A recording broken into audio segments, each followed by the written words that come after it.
saan mang panig ng mundo. Good day, good morning, good night, whatever.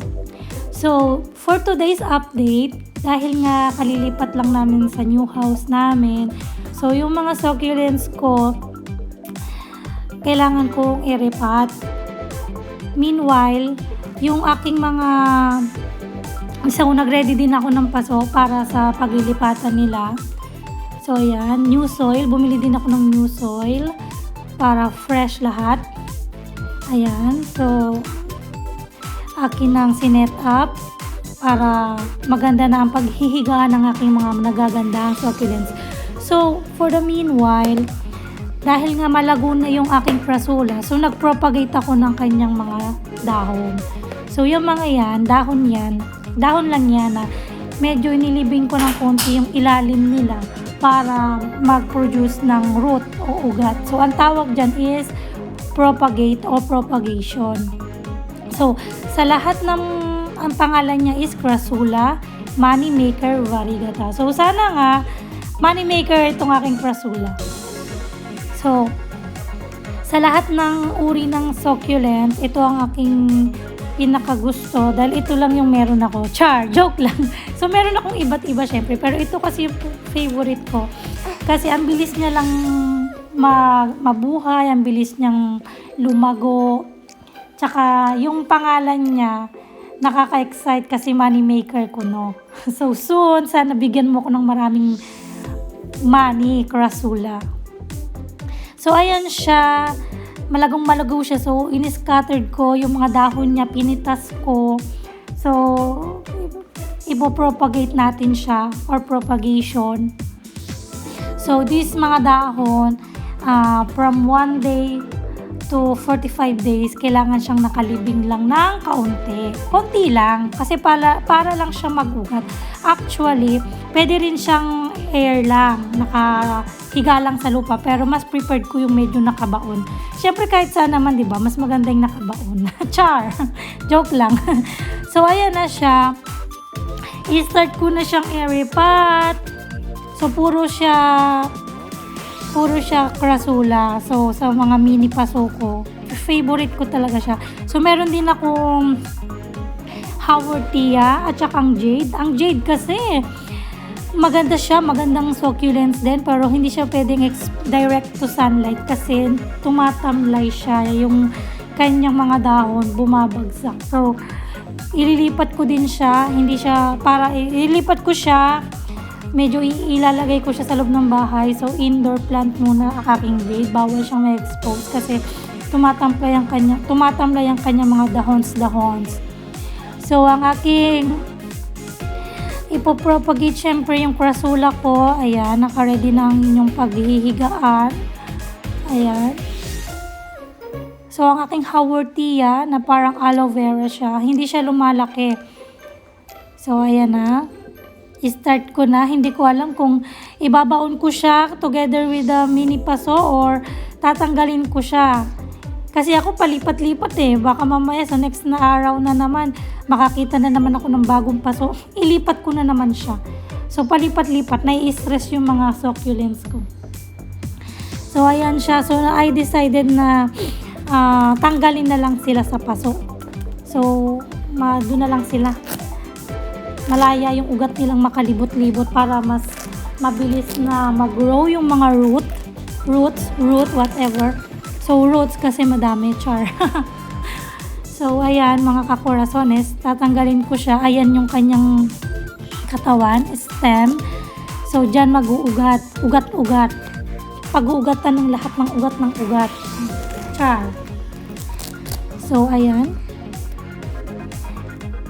Ikot-ikot, parang ipinaikot-ikot ka lang ng karelasyon mo, yung ex mo, charot. Daming hugot ni senyora. So, ayan siya. Hukay-hukay tayo ng bahagya. Hindi siya pwedeng malalim kasi nga maliit lang yung kanyang katawan. So, medyo mababaw lang. Hindi pwedeng ibaon ng sobra-sobra. Kasi magagalit. Magagalit ang ugat. Charot, ano ba yung mga pinagsasabi ko? So, enjoy lang tayo nung ayan siya. Diba? Ang ganda niya. So, tanggalin natin yung mini paso kasi parang hindi ko feel. So, baon lang natin ng bahagya, konti lang na para makapasok yung kanyang katawan. Ayan. So, konti-konti lang yung baon-baon. So, ililipat ko na naman siya. Palipat-lipat talaga ako eh. May hilo na talaga yung aking mga CRASSULA. Magagalit na tong mga to eh. So, ayan. So, itong mga succulents na to, mas pinili kong mag-alaga ng mga succulents kasi madali lang mabuhay. Yung maintenance niya, magaan lang, hindi siya alagain talaga. So, hindi rin niya kailangan ng maraming tubig. Hindi rin niya kailangan na super direct sa sunlight. So, that's why ito ang aking mga alaga. Stress reliever ko aside sa mga anak ko. Ayan. So, ayan. Didesign na natin siya. Hindi pa nga kasi ako nakakabili ng mga bato-bato eh. So, pagka medyo maluwang na talaga yung oras ni senyora niya, bibili ako. I-update ko kayo sa aking mini garden, sa aking mga succulents. Ayan. So guys, gamit ko yung pala-pala ng aking anak, shovel. Pala niya yan sa kanyang laruan. Ginamit ko, wala akong pala. Charot. And then, butas-butas lang tayo ng konti para maglagay ulit. So, next na ililipat ko is si Jade. Come on, Jade. You're so beautiful. Ang ganda ng pagka-green ng dahon mo, pero medyo matamlay. Mas maganda yan pag hindi siya matamlay kasi talagang nakatayo yung mga dahons niya.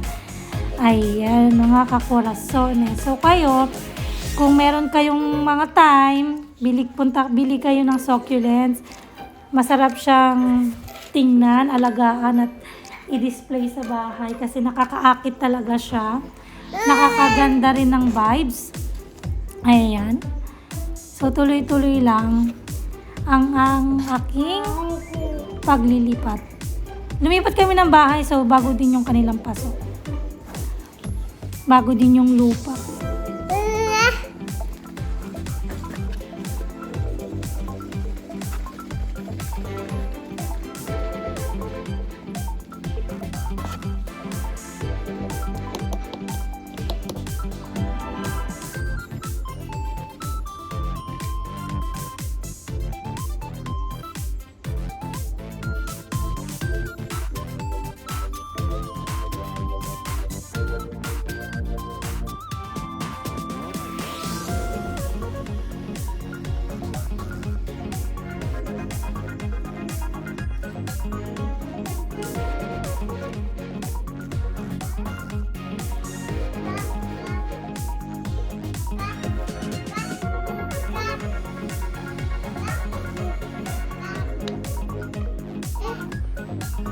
So, ayan, mga kakorasones, nakita nyo naman kung gano'ng kalago ang aking CRASSULA.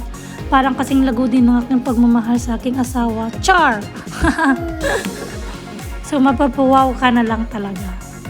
So, this is one of my favorite succulents. My CRASSULA, VARIEGATA. My money maker. Soon, my CRASSULA will give me a lot of money. Inshallah. So, yan. Tabon-tabon lang konti ng merong pagmamahal with TLC, tender love and care. So, naniniwala ako na ang bahay na walang halaman ay kasing boring ng relasyon nyo, walang label. Charot, ano ba yung mga pinagsasabi ko? Nasa halamanan lang ako, mahugot na ako. So, ayan.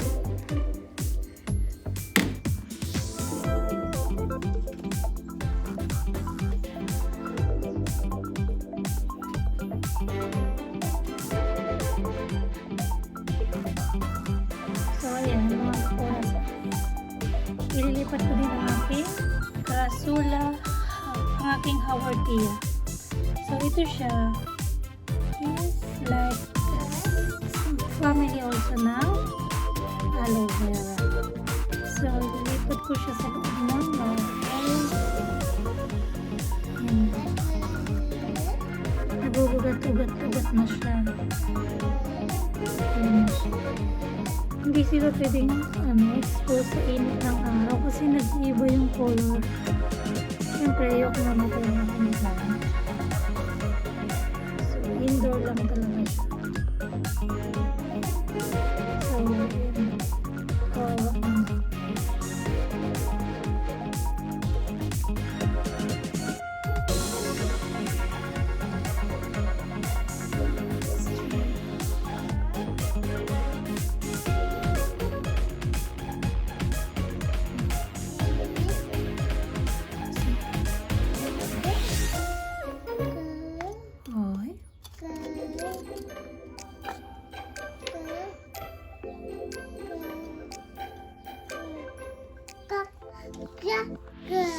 sama ko yung aking anak.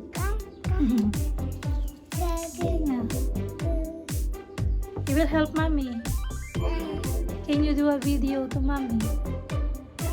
Huh? Can you film mommy? Can you film me? Huh? Can you hold the video, the phone for me? And film me? Can you do it for me? Or not?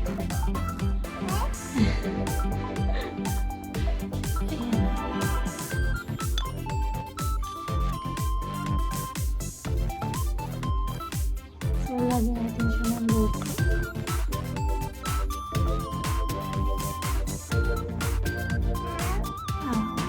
Okay. So, para ka corazones. Nilipat ko lang ako.